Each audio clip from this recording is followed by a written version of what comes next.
today we're going to talk about growth and development theory. And first of all, we're going to discuss the patterns of development. There's cephalocaudal, which I'm sure you know means head to toe or from the head down. Proximodistal means development occurs from the center of the body or from the spine outward to the periphery. And then general to specific. So as an infant develops, responses become limited to fewer systems, or there's fewer systems involved. The developmental theorist, just so that you know everyone's name, first of all is Giselle. He focused primarily on developmental tasks and believed that infants, toddlers were predestined. His work has practical applications and was the basis for the Denver 2 developmental testing that we do in this class. Freud is, I'm sure you're familiar with him and his psychosexual development. Erikson is one of the primary focuses in pediatrics, and he has psychosocial development of infants through teenagers. And Piaget focuses on cognitive development. Kohlberg focuses on the moral development, and I'm sure everyone's familiar with Maslow and his hierarchy of needs. So first of all, from birth to 18 months, we've got all three theorists listed here, pertinent to that age group. And Freud, of course, says that this age group is focused on the oral or primary body zone is the mouth. And as we know, all babies, toddlers, put everything in their mouth. Their primary activities are sucking and eating, and their major conflict is weaning, whether from breast or bottle, bottle to cup, that sort of thing. Their interpersonal focus is themselves. They're very egocentric at this age, so Freud believes, and many of the other theorists. There's minimal differentiation from others. And as you may recall, this makes somewhat sense. From 0 to 9 months, a baby truly believes that he's attached to the mother or part of the mother. And then around 9 months, we start to see separation anxiety, that the child realizes, oh my gosh, I'm separate from mom. And when she walks out of the room, the baby starts to cry. So they realize, I'm separate from you. Then we have Erikson, and Erikson is very important for trust versus mistrust. Trust develops when needs are met consistently by a loving caregiver. Mistrust develops when the needs are not met consistently. And what we think of here as mistrust is a baby that has failure to thrive, has been neglected or abused. That baby develops a mistrust and does not thrive anymore. With trust, an infant develops a sense of hope and optimism, and they continue to grow and develop. So that's a very important stage. Kohlberg, being the moral theorist, believes that moral reasoning, of course, cannot begin right now. The child is too young and it has not reached the level of cognitive development needed for moral reasoning. So 18 months to 3 years, we're back to Freud again, and he's focused on the anal stage, the primary body zone being the anal area. And in this age group comes toilet training, of course, and the major activity is elimination. You can see where toilet training is can be a major conflict, not only for the parent, but for the child as well. The interpersonal focus is rebellion versus compliance with parental demands. Do I rebel and do my own thing? Do I poop in my pants? Or do I comply and poop in the potty like mom wants me to? So you can see where that's a huge conflict with this age group. Erikson believes in autonomy versus shame and doubt. And autonomy is developed as a child gains increasingly power over their body, and they want to use that power to control their environment. You can see again where toilet training comes to play there. Shame and doubt appear when the child is forced to be dependent in areas where he has control. And what you want, of course, is a positive outcome where the child masters this developmental stage and has a sense of self-control and some willpower of his own. Of course, we don't want children to experience the shame and doubt side of this. Kohlberg now begins to have a little bit of this moral development and believes that behavioral decisions are made based on fear of punishment. And a child may be good or bad as defined in terms of physical consequences. From 3 to 6, we're back to Freud. And this is the phallic phase, where the primary body zone is the genital area. And children in this age group often do genital exploration.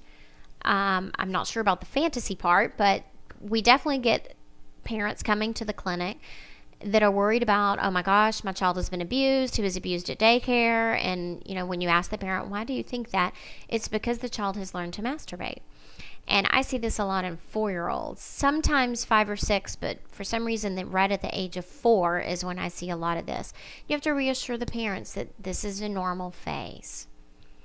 The major conflict here is this oedipal complex, or the exclusive love for the parent of the opposite sex.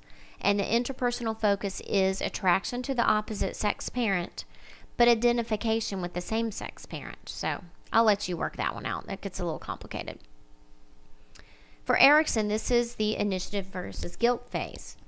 And the child uses his senses of power to explore the physical world and imagine in a fantasy world.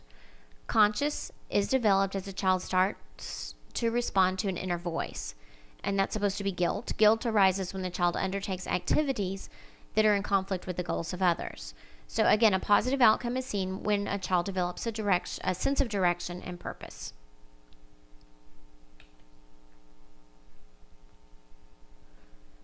The next one is Kohlberg again. Excuse me. And this is his pre-conventional stage.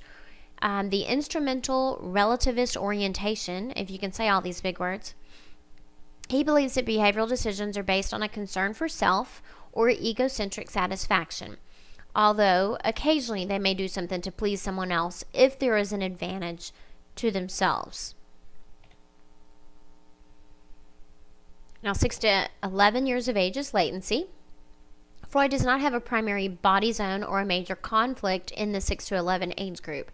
He says the major activity is focusing on social relationships and mastery over impulses. The interpersonal focus is identification with the same-sex peers and powerful heroes. And as you know, I'm sure any kid that comes into your practice this age, they're fantasizing, they think they're Batman, Spider-Man, or they've watched the latest movie, and they are definitely into the heroes.